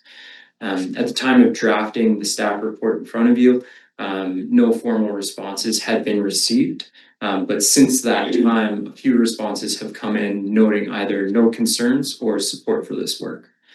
So should this work proceed, we will continue to take in comments and respond to them as appropriate. And yeah, staff is recommending the amendment bylaws be given first and second reading and referred to public hearing. Great, thanks, Corey. So Director Cunningham on the recommendation. I'd just like to thank staff, did a wonderful job. It all going as proceeded, and I like the fact that we've consulted with the public and everybody's happy. This is what we'd like to do there. Well done. Okay, I had a question. I'm looking for questions or comments, discussion from other directors. Okay, so I guess my question was to Corey. In the report, you referred to the municipal ticketing. Let me get the right local government bylaw. And Notice Enforcement Act allows for a maximum ticket of $500. This is recommending different amounts 10 to 20 times. And in the report, it states it is likely that $500 will be the recommended amount. The bylaw itself says the minimum ticket would be $5,000. So first, I think this is something we need policy around, because earlier comments I heard around ticketing in these large amounts were that it may be discretionary, or it may be depending on the circumstances and cooperation or lack of cooperation. One landowner, they may or may not be ticketed. Another one might be ticketed heavily, 5,000 to 10,000 a day. So the first is a discrepancy between what I read in the report. It is likely that $500 will be the recommended amount versus the bylaw says minimum 5,000. How do you square that? Yeah, so thank you, Chair. Those are two separate enforcement options. So the bylaw offense notice, the ticket, the maximum amount is $500. The $5,000 to $10,000 range, that is relevant to a long form prosecution under the Offense Act. So essentially that $5,000 or $10,000 would be determined by a judge if a case were to go to provincial court. So it cannot be imposed under staff's discretion under this situation. It cannot be. Only if it's gone through a judicial process. Exactly. Okay, and that's the kind of concern I had. And then, because I didn't read that nuance or that difference in say the EDPA that I was looking at earlier, that it wouldn't have to go through judicial process. But if this is the case, this is a better path, so that's good to hear. Yeah. So I see a question now from Director Vandenberg. Oh, no, sorry, Director Vandenberg, go ahead. Yes, thank you through the chair. Thank you for bringing that forward. Should that distinction be placed in some area for clarity? That's an obvious point, and it's a very good one. But I'm flipping through it right now, and I don't see the distinction between when one is operable and versus the other. Then maybe I'm missing it. But to the chair's question, I'm just following up on that. Ought that not to be explained? Sorry, those are the words, Corey, liable upon conviction, which you have in the red line. Is that the distinction? Go ahead. Through the chair to Director Vandenberg's question, that is part of the distinction, as you point out. That distinction lies within the bylaw dispute and adjudication. I forget the exact name of that bylaw, but essentially the bylaw enforcement bylaw. So separate from the OCP and zoning. The distinction between MTI, municipal ticketing information, and bylaw offense notices is all laid out in the bylaw enforcement bylaw. And NTI is summary conviction, but this is a different type of conviction, liable upon conviction. You see, if you're given a ticket for parking, it's a summary conviction, but it is a conviction. To me, that's where I was sort of looking for, what's the difference? Correct. The long form prosecution will be the $5,000 and $10,000 amount. With the ability to request that amount from a judge. Would it make sense, in addition to just simply, and shall be liable upon conviction per long form, whatever, of a fine of not less than $5,000, not more than $10,000? That would make it crystal clear what kind of conviction it is. It's not a summary conviction because you did something that we see as contrary to the bylaw, because this clause starts with, if it's a person who contravenes, violates, or fails to comply with any provision of this bylaw, then it goes to that conviction. And through the chair, it's certainly something that we can look into. One comment that I would have is we might want to consider getting legal advice on rephrasing that, as it's already been sort of proposed in this way. Okay, and we're only at second reading, and thanks to the committee for indulging this pursuit, but to me, either it's policy or it's crystal clear. Was follow-up, Director Vandenberg? I kind of prompted questions. But you have. Just going back to online, I don't see any hands and I don't see anything in the chat, so moved and seconded the first recommendation, first, second reading, and referred to public hearing. Seeing no other discussion, all in favor? Any opposed? So that is carried. We'll go to board tomorrow. We have the second recommendation, which Director Cunningham cannot take. That's somebody will move, pop off, moved and seconded. That is Director Cunningham delegated authority to chair the public hearing. Discussion? See none, all in favor? Thanks very much, Corey. Thank you. We go to 7.11. Land use amendment bylaw and zoning bylaw text amendments. This is impacting areas A, B, C, D, and I. The committee report, was that from Nelson, this committee report? Let's see the name here. So we have recommendations for each of the comprehensive land use bylaws or applicable zoning bylaw. They're all committee recommendations. We could move them as a block. We could do them separately. how do we want to proceed on this? Or do we want, recap? This is the response to the direction the board made to roll back changes that were not Bill 44. So to the committee, how do you want to proceed? I'd like to move all the motions as a block, Chair. Okay, do we have a second for moving these as a block? Watson, thanks very much. Discussion or questions for staff? And I turn this off. Yeah, nobody online, nobody in chat, no questions in the room. Means you have covered everything, seeing no discussion, all in favor? Any opposed? So thanks very much to staff for capturing many clauses that return to the previous state. Those will all go to the board tomorrow. Recommendations 1 through 5. We're on item 7.12. Oh, sorry. Oh, go ahead. No, it's my fault. I wasn't paying attention. I was fine with what was in the report. I'm just curious why this report didn't have an author. Who authored it? That's what I was just looking for because, yeah. It was produced at a committee direction. It was just committee direction. It wasn't a staff proposal that was being brought forward. It was a board direction, or actually to reverse the non-bill 44, but normally they need a person. That's what I was looking to answer questions, but yeah. Even when it's committee direction, those staff still has to write their report. I don't know, it's weird that there was no author on it. Who did it? Planning team. Fair enough. Move to 7.12. For information, the planning services quarterly report, second quarter. So questions on that? It is for information, but did anything stand out to anybody that they had questions on? Need to go to my, and I must not have, because I didn't scribble anything on my earlier sheet. Vandenberg, go ahead. Just for clarity, I like the report for sure, but is it a snapshot at this point in time, or does it cover the activity of the last reporting period, which is generally the quarter? Well, we have both, yeah. Well, there is a difference. So if something was partaken in terms of an application through the last quarter and it was resolved, it may not be in this report. That's what I'm trying to ascertain.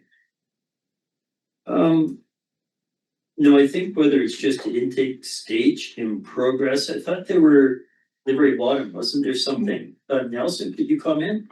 I thought at the very bottom, there was some that were resolved. Maybe I'm thinking of different report. Here, the report documents the intake of applications through that period of time. Okay. From April to June. Okay. And then, so was there a desire to show accumulated volume? No, that answers my question. And in fact, it's that period of time. Because there's a lot of actions that would be done. The list is very long. I think we even had a conversation with them that any other like bylaw enforcement actions, which would have to be redacted in this report, would get much longer as well. Charlotte? Yeah, thanks. I have 2 questions here to staff. First one is just, can you remind me, the watercourse development permits, DPs are kind of been treating more as similar to building permit where they're not subjective to political input. I get them randomly. What is the policy on them coming to the director for input and also the APHC? That's my first question. Chair, Yes. these applications go to advisory planning and heritage commissions, those development permits for consideration. And I believe when the application comes in, it's also sent to you, but I'd have to clarify just when that comes to you. I think it's because it goes to APHC and they CC'd on that correspondence. I think that's your first look at. Further? Supplemental to that, then I have a different question. I don't get those and I don't always get APHC correspondences because I'm not a member of the APHC. I'll get the meeting invites, but technically I haven't seen any of the ones here. That's why I'm asking. My second question was on the Kootenai Lake. I know that the board has or the RAC has discussed the Kootenai Lake timber supply one, but I haven't seen that on referral to our APHCs or for comment by director, is that still in process or does that go to our APHCs as well? Not, through the chair, not routinely, but if requested by the director, anything can go to those bodies if it's a land use planning related content, I guess.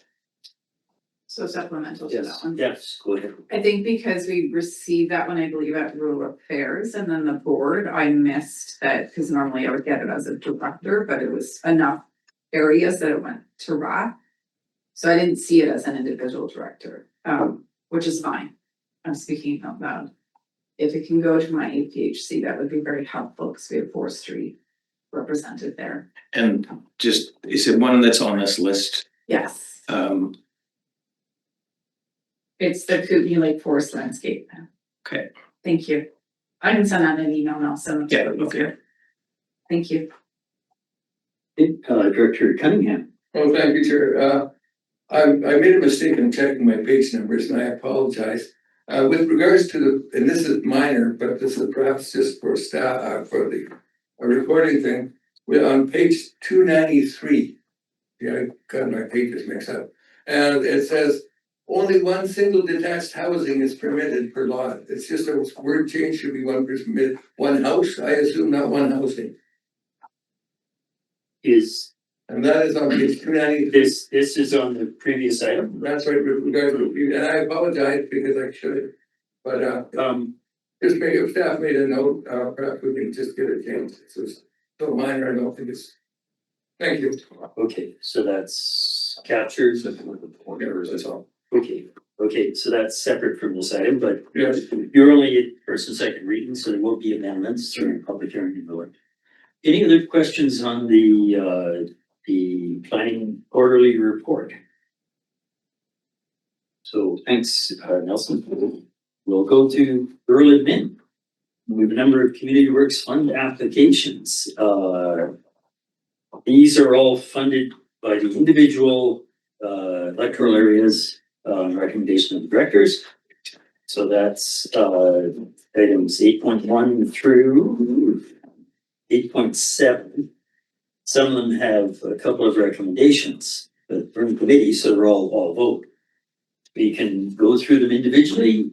You could move them, I believe, as a block. Director Cunningham? Yes, thank you. Mike, I have a question with regards to why Weimer is not included in one or those, where all the others are.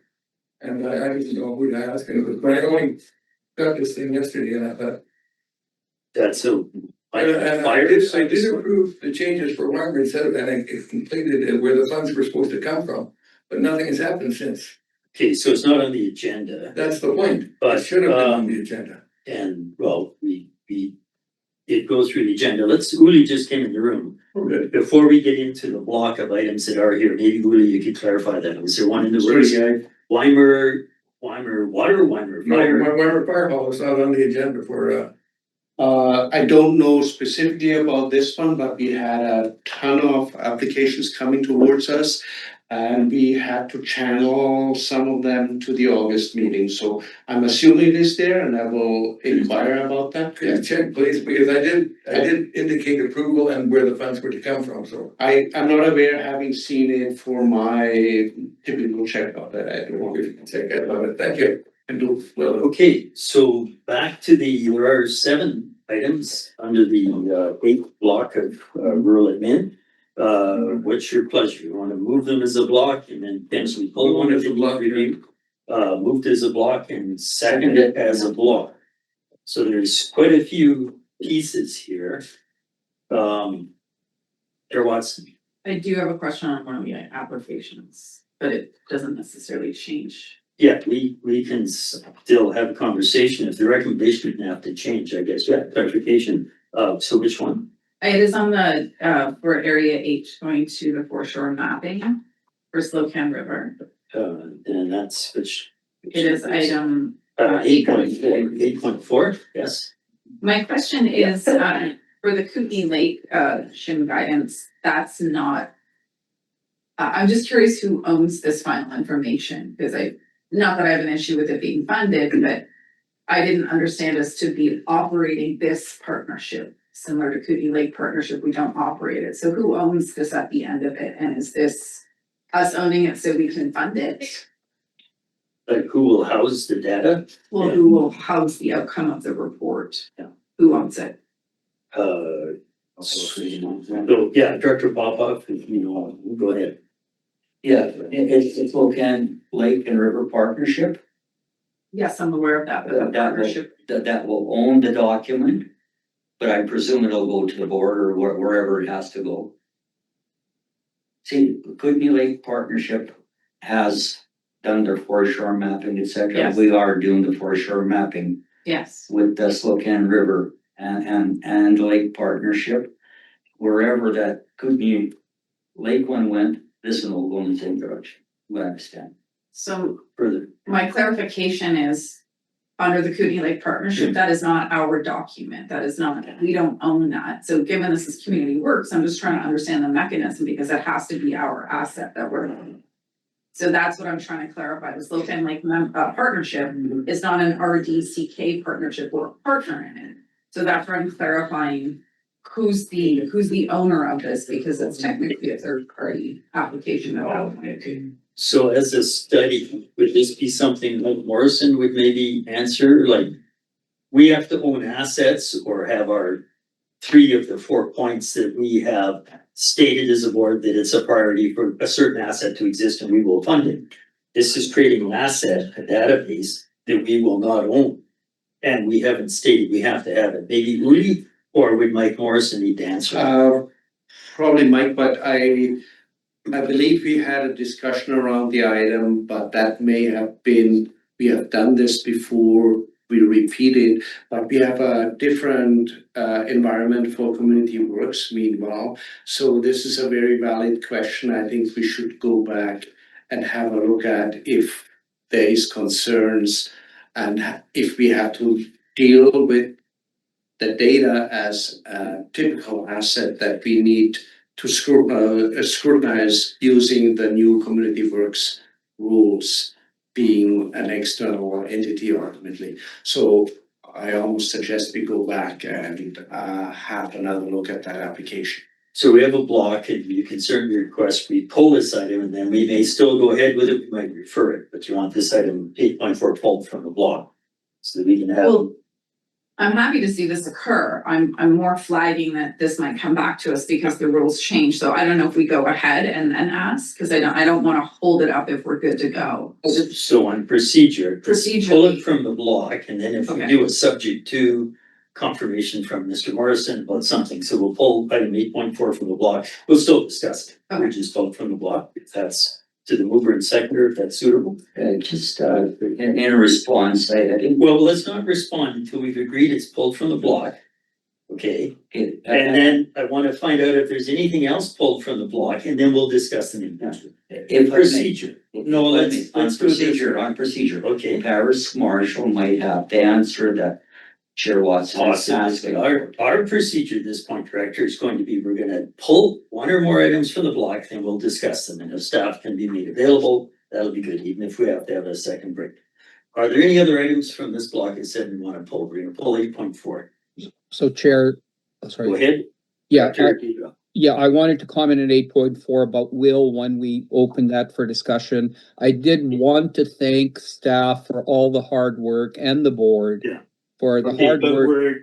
we're establishing the block, Director. Let's stay to the point. Okay, then I Any will, other items to, I have a comment on 8.3 then if you pull it. we wanna pull 8.3?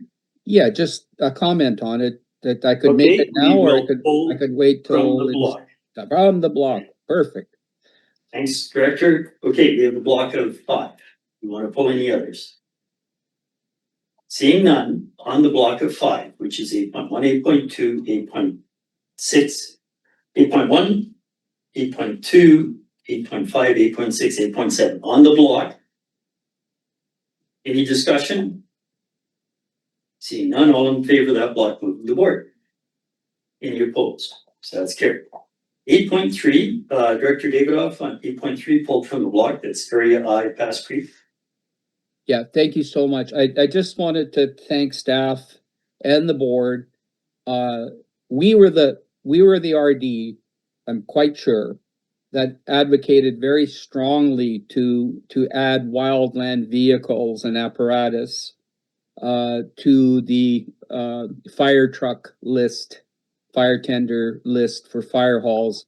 So this, I don't know if this is the first one that we're doing, but it's a $250,000 grant to buy a bush truck for us to be able to go and address wildfire. And I'm very proud of this application, and I just wanted to thank everyone that helped make this happen by getting UBCM to change the rules on us being able to do this. And we're planning another one for Terry's fire department as well. So just thought I'd mention that, Chair. Thank you. And I have a comment in 8.4, but I'll We're on wait. 8.3. Yeah, I'll wait my turn at 8.4 then, but I'm on that list if you can put me on that Yep, list. on that list, Popoff, Davidoff, Hall, and Watson. So on 8.3, any other discussion, any amendment? Director Cunningham? Thank you. While we're in the discussion phase, I'd like to point out, you have to be careful with the bush truck thing and coordinate with the forestry. I do know of a case where a bush truck was on its way in to a minor brush fire, but the forester was really excited and they had an aircraft drop a load of water, which, as you know, is not water, it's actually, and it's very hard to get off trucks because it stains and so forth. And the people in the truck were very upset because they couldn't see to get their way back. I don't know, that's just a comment, because if these fire departments have not done this kind of thing before, because we've had a bush truck for the last 20 years in Whenever, and if they haven't done this kind of thing, we're just a reminder to their fire departments, please ensure you coordinate with the forestry on every act. Chair, I'll comment on that, just for point of information, Pass Creek Fire Department has had a bush truck for decades. Thank you, Chair. As has Area 8. This is just acquisition of a bush buggy through Community Works. Okay, any amendment needed for 8.3, or we're good? Any discussion to Do we get a amend? mover and a seconder for that? No, we I pulled move- it from a block. Don't we have to move? We moved the entire block. We pulled it for individual discussion, so I Yeah. think it was. I'll move 8.3, Chair. I have Director Vandenberg, Director Davidoff, if you would wait. Director Vandenberg, please. Sorry. Yes, thank you, to the chair. The question on process, when it comes to, and remind me, because there's a lot of money moving through Community Works Fund. The allocation process, like, is that kind of divvied up amongst, or is it first come, first served? Population based for this fund. But there's allocations or silos that are kind of kept. You know what I mean? Like, is everything put into one and its first application's in, it kind of pulls all the money out? This is not to the motion, but the board used to, it's a board decision. The board had pooled funds into a common pool for specific projects historically that were eligible at the time. The board has since not been doing that. We're allocating the population-based electoral areas. We So have not answering my question. almost no pooled funds remaining so far as I understand. Julie, would you know if there's any pooled funds remaining? Under Community Works? We did it for street lighting. We did it for a couple other initiatives. And Yeah, we had a period where we had pool funds and used it at the time for CO2 emission control projects. That was the scope in the early days of Community Works. And now we have the allocation on a per capita formula to each electoral area. Thank you. That's what I. Director Davidoff, again on Yeah, 8.3. I'll just move the motion, Chair. I believe it's on the floor already. Was it was moved as a block? This is on the Individually, okay, thank you. Pulled it out of the. So pulled as a block. Formally, Director Davidoff moves 8.3 individually. Thanks for clarifying the process. Second on 8.3, Weatherhead, thanks very much. Thank you, Director Cunningham. My process is less than perfect, even 18 years in. Further discussion on the recommendation, which is now formal on the floor. Seeing none, your hand is still up, Director Davidoff. Did you have further? Oh, I'm, it's up for 8.4, Chair. Okay, I already noted that. Okay, so all in favor of 8.3? Any opposed? That was an interesting conversation. So 8.4, we will ask for it to be individually moved and seconded. Director Popoff, yes, seconded. Thanks very much. So I have the speakers list on that. Watson, Popoff, Davidoff. Director Watson, did you want to add anything else? And Stuart also has some input from staff. We can start with that. Go ahead. Yeah, go ahead. So through the chair, I confirm with Paris that we will own the GIS data set when the project is complete. So it would not be an eligibility issue in terms of asset. It's a database asset. Good catch, good question. Director Popoff, then David. Oh, sorry, supplement. Go ahead.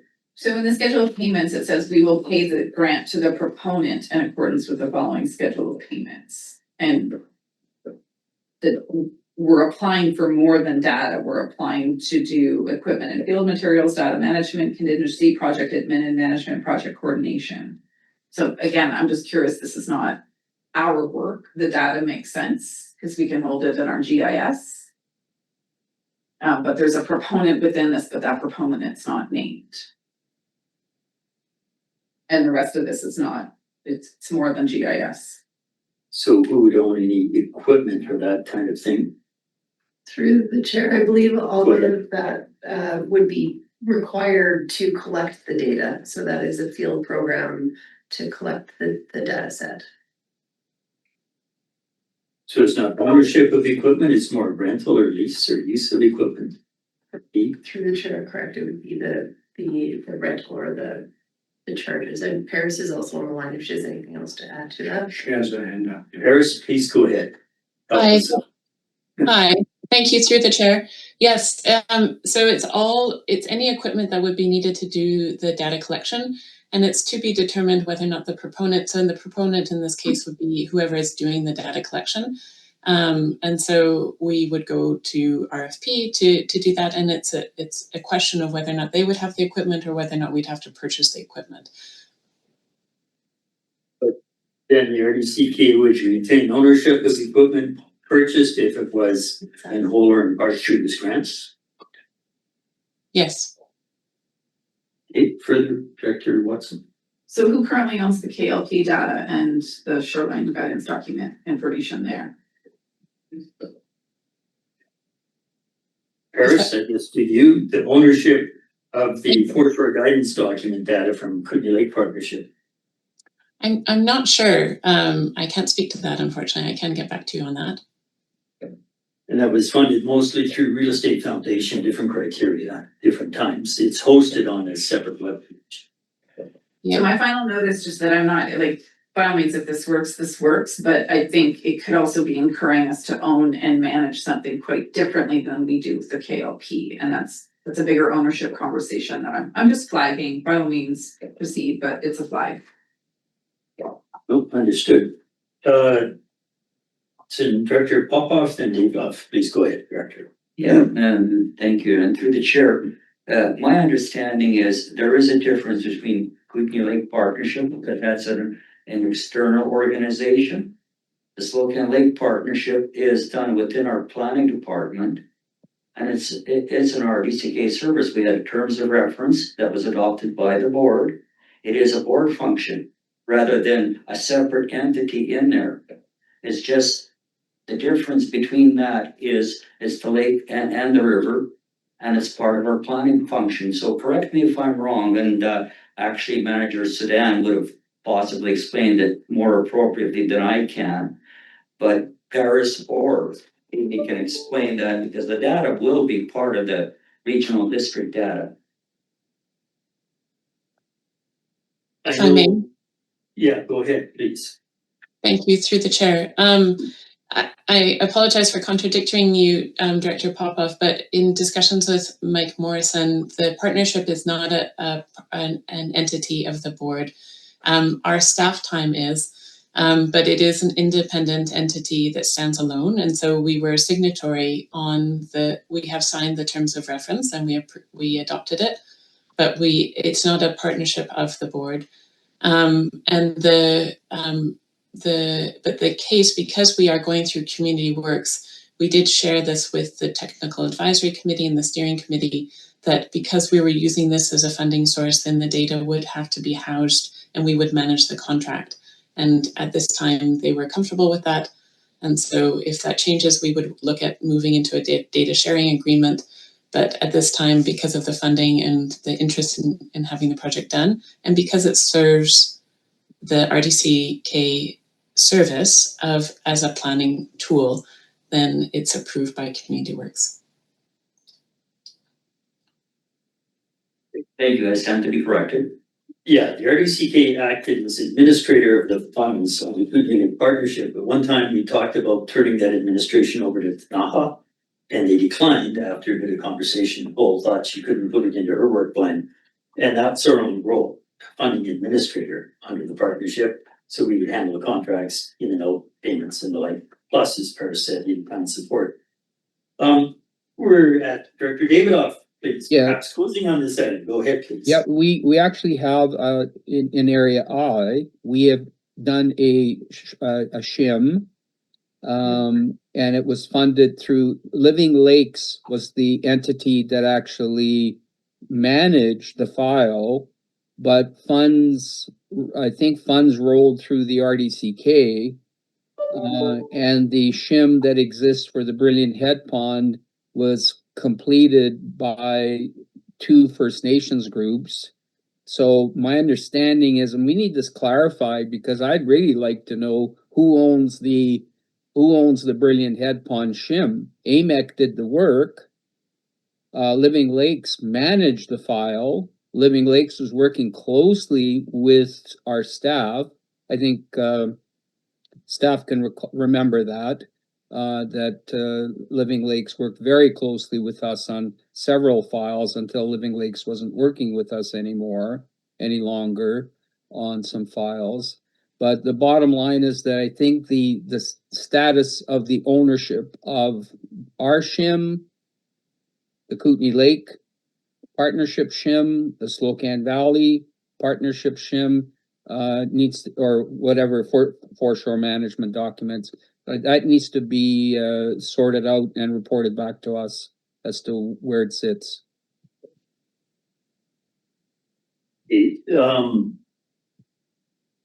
Is that direction that's not part of this recommendation? It's not part of the So recommendation. I'd suggest that's a direction to staff, like if they can do it by tomorrow, great. If not, then at the next RAC meeting, or this is more a board thing or RAC thing. I don't know if it's RAC or what we do here. I don't think it'd be discussed tomorrow, but maybe the most positive step would be if Director Davidoff, he just wrote a direct email to General Manager Wilson, Acting General Manager Wilson, and I think they can take that as direction right now to look into this without an email. Is that correct through the chair to Manager Wilson? Yeah, he's nodding yes, she has made notes on it. Thanks very you. much. Thanks. Director Graham, sorry, I just noted you were in the chat. Please go ahead. Thank you. So through the chair, I've been listening to this conversation, and from where I sit on this is not clear that this is it's not an RDCK service. We are dealing with a lot of upset residents that are now not able to get community works grants. And this has a potential to further aggravate them because this is not an RDCK service. And we've been telling, our nonprofit groups who used to be able to get them, no, you can't get them anymore, but now this is okay. So I'm really uncomfortable with it. I really think it should be clarified, or there should be subject to this actually being shown that it is, qualifies for community works just because of the potential for aggravating others. So that's my comment here. Like I say, I'm very uncomfortable with this, and I thank you, Director Watson, for bringing this up. Okay, so I see your hand, Paris, the eligibility. Yeah, there's an option here. We had a response. This is purchasing a database which will support planning function. It's my understanding. Yeah. So, but if there's a serious question that was not adequate, referral is an option, but we'll go to Paris, please go ahead. Thank you, through the chair. And unfortunately, Mike Morrison isn't here to speak to this, as he did verify it with UBCM in terms of its eligibility. And yes, because we are supporting the development permit application by providing this data, then it is a support of RDCK services. In this case, it's supporting the planning services. And so it is a direct tie back to our development permit application process. Thank you. Never mind. Okay, little part side conversation there. Director Graham, did you have anything further, or I can go to Director Weatherhead? Director Weatherhead, please go ahead. Thank you. No, I have no further comment Okay. after what Paris said. Thank you. Okay, so the recommendation stands 8.4. Seeing no further discussion, nobody else online. All in favor? Let's put this. Any opposed? So that is carried. That will go on the agenda for tomorrow to the board. That brings us down to item 9, public time at 11:25. I see we still have Observer and Valley Voice online. There are no members of the public in the room. If either Observer or Valley Voice wanted to unmute and ask a question of this committee, I'll just give you a moment to do that. Chat, what do I see there? Director Graham. Director Graham, we're at public time. Sorry, isn't there an 8.7 on the agenda? That was part of the block. Oh, okay, thank you. 8.1, 2, 5, 6, Okay, and 7 remain the block. of block. Okay, thank you. Okay, nobody has unmuted, so seeing no questions to the public, we can stand adjourned at 11:26. Motion to adjourn. Without objection, thanks very much, everybody. See Thank you all you. this afternoon in an hour and a half.